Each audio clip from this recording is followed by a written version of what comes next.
The following video is brought to you by the guys at the Wrecking and Racing Podcast, a NASCAR podcast made by the fans for the fans. Check them out at www.wreckingandracing.com, facebook.com/wreckingandracing, and Twitter at Wrecking and Racing. Hello again, ladies and gentlemen, Sake here, and welcome back to another episode of Motorsport Manager. And when we last left off, we ran race 1 in South Africa, Cape Town, and Mia finished third. So not bad at all for the brand new driver. Enrica struggled a bit, but that was to be expected with the nearly broken car that she had. This episode, before the next race at Rio de Janeiro, we want to improve her parts, at least so she can finish respectable and not have to worry about repairing anything. Looking at the actual track itself, looks like it is going to be raining a lot. Oh, I don't like that. Very high fuel burn, medium tire wear. Don't know how the rain is going to affect that tire wear, but high speed, corners, top speed, and acceleration is the name of the game. We'll see what we can do here. As soon as the car repair is complete, we'll get to it. The gearbox is built. That's all well and good. Once we can improve those parts, we'll see if we can repair. So there's the car repair done. Well, almost done at the end of the day. Car repair is finished, you say. Well, then let me repair. All right, so there is our brand new gearbox. It has a max of 1,000. So I think this gearbox is going to be okay as long as we work on it. Let's start from scratch. Let's put that gear, well, we want to get Enrica up first before we worry about that gearbox, I think. Let's go ahead and work on the performance of that gearbox. Let's work on the performance of the top car, and then we will work on reliability and the lowest. So 59, 57, 59, and the 40. I don't know if we can squeeze that out before the race. Yeah, 21 days before the race, 3 weeks. We might be able to get them in serviceable condition. Hopefully we can get that 40% up to 60 or so. I could focus all of their efforts on repairing that gearbox. Let's see what will happen if I do. 3 days before the race, the gearbox will be done. Now, if I can get the gearbox up to 70 and pause it, and then consider working on the rest, that would be okay. Why not? Let's try to min-max this a bit. 3. All right, so Ib's birthday. Of course, Ib is our black sheep. We'll just send him a card. We don't really care about their morale. They're a reserve driver. All right, let's take a look at the gearbox now. So it's a 55. Maybe a few more days. 1, 2, 3, pause. How's the gearbox now? A 62. So it's just as good as this other gearbox here. But better performance. So that's what I'm talking about. We'll go 59, 57, 59, and probably 62. So we'll focus on that and get those parts repaired up as best we can. Try to get Enrica a car that will be able to finish the race. High-speed corners. Let's get our headquarters upgrade. A forecasting center. So 10 morale is easy to overcome, but I mean, a forecasting center, we don't have one. We could use one. Is it expensive? Is it expensive? So it's 6 million. I think we can splurge. I mean, it's the cheapest of the lot for sure. And it would help us out to determine the rain chances. It's a 16-week build. So it's a pretty quick turnaround. I think this is the game sort of nudging us in that direction. So yeah, we will make that headquarters upgrade and we will build the forecasting center for 6 million. That will allow us to sort of see what is going on as far as the rain goes. That way we can plan the whole race out besides of winging it and saying, oh crap, it's going to rain in the next lap and I didn't see it. All right, they're not talking about us. That's a shame. And we're going to Rio. So let's fit these parts and see how Enrica's car is going to look. I'm still not confident in the third or above, but we might try it. No, I'm not confident in the third or above yet. All right, so let's get Mia, the better gearbox, and then that means Enrica will get a little bit better gearbox by 32.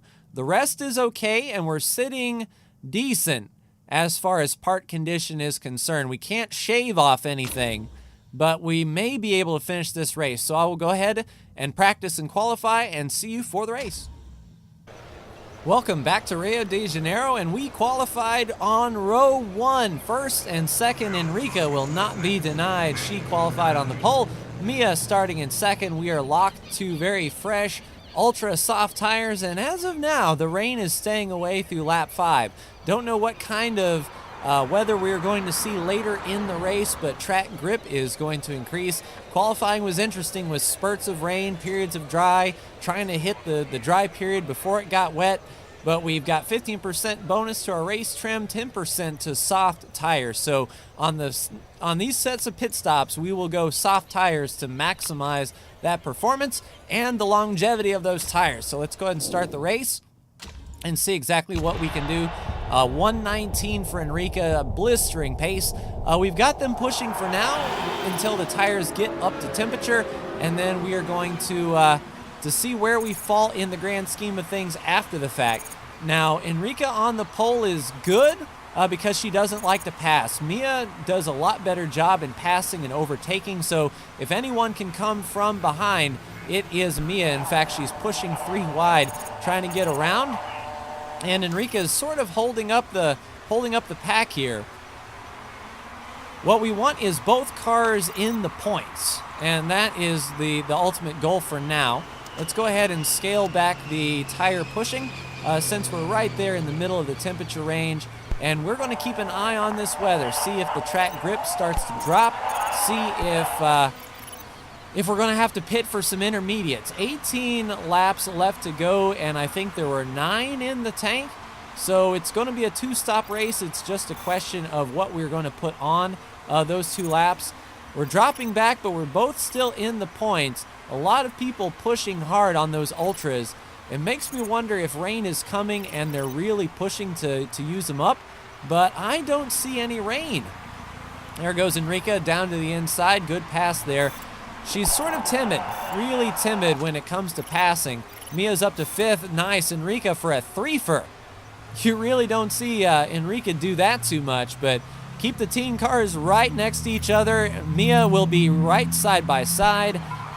And, of course, Enrica gets passed. That's kind of what Enrica does. But as long as she can hold in the top 10 there, rain is coming. Rain is coming. Lap 9. So we've got 4 laps of good tires left. So I want to pit one at lap 8 and pit the other at lap 9. And it looks like Enrica is in front. So we are going to push Enrica as hard as she can and get off these tires. Probably a change to inters is going to be in order. I'll keep Mia running conservative, and she'll be pitting the next lap. Now this is interesting. 3rd place on pit road. And I don't know if they know the rain is coming, or they may see something that we don't. But we pushed enough that Enrica is in the lead. Someone is pitting now. I think next time by, Enrica will go ahead and pit, and it looks like it's going to be 4 enters. All right, Enrica, go ahead and pit. Let's get you on intermediates, fresh intermediates. Fill you up. 12 laps remaining after the pit stop.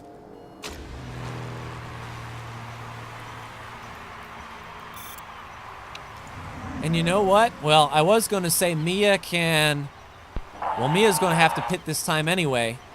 She's not going to have the fuel to make it. All right, pause. Let me think about this. All right, so Enrica is definitely going to have to pit and take on fuel. We're going to be on intermediates. It's going to stack up just a bit.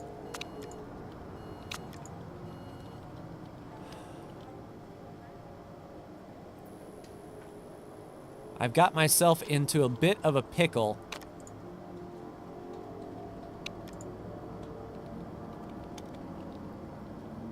So what do we do with Enrica?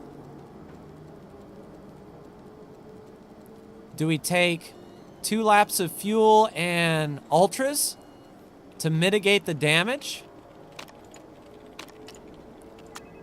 Do we have any ultras left? No, we don't. But we could put on those old ultras, or the super softs. We'll put on a set of, because Enrica's not in the points. If she drops back, it's not going to affect us, but we need Mia to be on her game. So we want to fill up Mia as much as we can. So what we'll do is we will pit Enrica for these Ultra Softs, the old and busted Ultra Softs, and take 2 laps of fuel. That's 7 seconds. And then Mia's going to have to come in for her intermediates, and then she's going to fill up. We're going to have to stack them, unfortunately. Hopefully we're not going to lose too much time by stacking Mia up. But she's just going to have to get down and away. All right, then Enrica, go ahead and pit for your intermediates. Fill you up. And we're going to have you push like you've never pushed before. Give me everything, Enrica. I know, queuing in the pits, it's a cardinal sin. But everyone's going to be on intermediates, and I think Mia can make this up. All right, here comes Enrica for her pit stop. Inners are on. Down and away. All right, so Enrica in 16th, Mia in 10th in the points. That was not ideal. But Mia should be all set to start passing here. She's really pushing here. We're making up for the lost time by driver skill, assuming she can get around this car. There you go. So 10 laps to go, 6 in the tank. We'll have to come down one more time, and we will come down after this period of rain is over. For sure, we want to get on probably the regular soft since we have the performance boost, but I'm not sure. And considering how we stacked her up, I'm feeling pretty good. I mean, we've got her on the good tires, and she's on much better tires than everyone else around the outside. That's why I'm talking about Mia. Yeah, Mia's making short work of them. Good on her, because that was definitely my mistake. I wasn't looking at the fuel usage, and it said, you know, the fuel usage was going to be out of craziness, out of this world. I just didn't think they would last that long. All right, so the rain will come back just a smidge after lap 15. Cars may start breaking down. And see, this is that Motorsport Manager quirk. Like, once you get out of your tire range as far as the wetness goes, you come to a complete stop. And right there you see that it's actually going to get really, really wet. We're probably going to be on a second set of intermediates by the time everything's said and done. So it looks like some people may be trying to pit for soft tires. We'll make this gap as much as we can. So 2 laps left in the tank. We're going to have to keep an eye out for the fuel. There's no problem with the spoiler. Geez, it's going to get like soaking wet on the very last lap. It's probably not going to be worth it to put on wets. But you can just see the speed difference between intermediates. All right, 1.5 laps to go. Mia's going to have to pit. She's going to have to run, I think, intermediates. We have a brand new set of intermediates. 4 laps remaining after the pit stop. We'll put in 5 laps of fuel.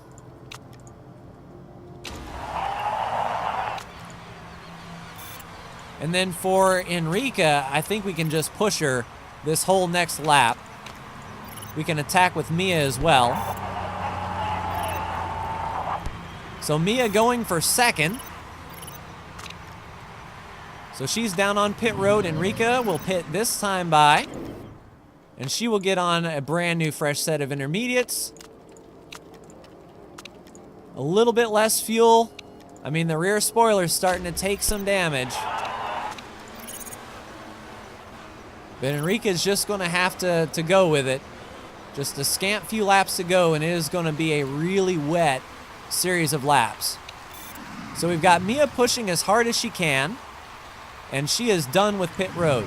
Enrica's going to come down now.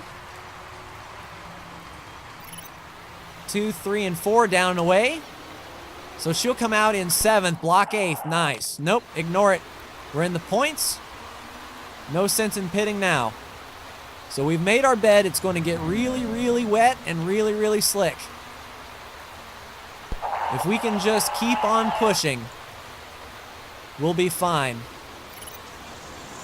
All right, we're going to start getting in wet territory. 2 laps to go. We've got a hard charger in Hume. Nope.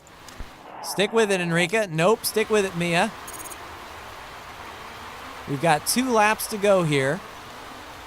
Please, parts, be okay for 1 more lap. I know they are. Tanaka is out. I know, 1 more lap to go. Final lap, let's do it. 4th and 7th. It'll be a real good point day if we can finish this. In fact, Enrica might be able to scale back a bit. She can drop back at Skosh. Overtake. Go, Mia, go. Go, Mia, go. Go hard. So a 4th for Mia and a 7th for Enrica. So a very good point day. Bergman retired right after the line. That is outstanding. So yeah, the rain tried to throw us a curveball for sure. If we didn't take the extra lap of fuel with Mia, we may have been able to take 3rd, but it's a good thing that we didn't take that 3rd or above. We at least got some money for choosing 10th. Now, if the guys in front of us cheated, we'll gain some points that way. I'm just happy to get both cars in the points. Very strong run. Even having to stack them up like that. So fastest lap goes to Bendo Giuliani with Hammer. Yeah, the other Hammer AMR was not in the points. So yeah, good point day for us. So that is Enrica's first point. She's got 2 points. Moves up to 11th. Mia tied for 3rd with 5. So still a strong run. Tied for 3rd with Atsuno in the overall Constructors' Championship. So, interesting. The chairman will probably be upset because we're 4th. Up, up, up, up, up. You know how it goes. Old Thomas, our money man, is none too happy. But I am with that performance. Very, very good. Considering how we had to stack up, we did well. Let's see how the morale is affected and everything. Yeah, I'm so glad we got Mia. She is like amazing. Maxed out on overtaking. You know, really good on braking. Really adaptable in changing conditions. Her mechanic relationship went up. And our chairman is happy. That is what I'm talking about. So we did get as much money as possible from that race. We hit our bonuses both in qualifying and the race. So maximum money given back. And then it's just on to Sydney in the next race. Looking at it, nice and clear. High tire wear. Looks like the mediums are where we're going to be practicing. But overall, not bad. Pole position for Enrica. Car condition interview. Sure. Sure. Who wouldn't want Bendo? Oh, we're going to have to scout him out here. So his adaptability is a real, like, swinger. So's cornering. But, I mean, if he's winning races, you know, he can't be too awful bad. Maybe we can get him to be, like, a number 2 driver if Enrica doesn't work out. How long is Enrica's contract? 21 months. So both drivers are going to leave at the same time. So we can plan for the future, but we've got 2 years with the girls. But that's going to do it for me. Like, share, and subscribe if you are so bold. Thank you so much for tuning in, and I will see you for the next Motorsport Manager video. Take care.